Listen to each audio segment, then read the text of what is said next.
My name's John. I'm 56 years old now. I've lived on the canal for just coming up to 20 years, and I've been a bookseller for 29 years now.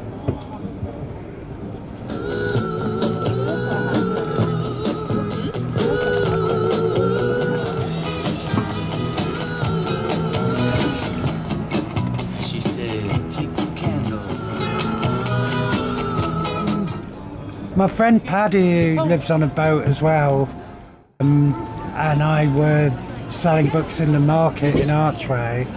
We came back home to the canal, and the canal was actually busier than the market had been.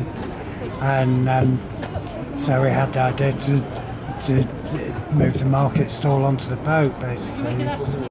Yeah, it's very expensive. Most places in the world you could keep a family in luxury for the price we pay just for that metal ring. Well, pretty classic, cult, contemporary and children's are the way we kind of categorise them. We do, although they sell fairly quickly here, actually.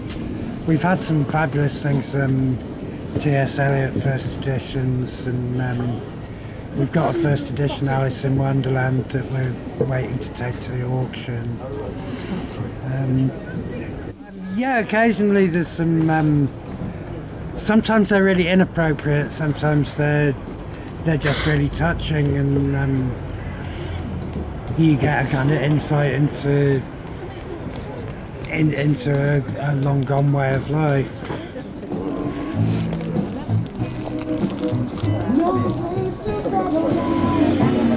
My name is Kat. I'm from Bulgaria originally. I've been living in England for 9 years and live in Brighton. And today there's a design exhibition, interior design exhibition in London. Came for the day, and we saw a talk of a very amazing interior designer. He has a shop right there. So we walked from the exhibition with my friend to his shop and stumbled upon this bookshop, and we wanted to see it because it's so unique and amazing.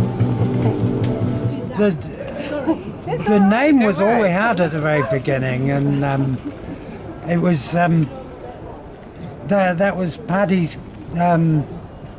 clever take, really, because the market stall's called Word on the Street, so that kind of led to Word on the Water being the sort of sister business, and but it's got that nice alliteration that makes people like to say it. Sometimes I sit inside and people read it aloud off the sign when they walk past. It's a very oral thing that people like to say those words. Often there's antiques in the same places as there are books, and yeah, sometimes I joke that I'm going to start a broken museum because I've just got a fondness for broken things, I think, and but maybe they're the antiques I can afford, but they're still beautiful and old.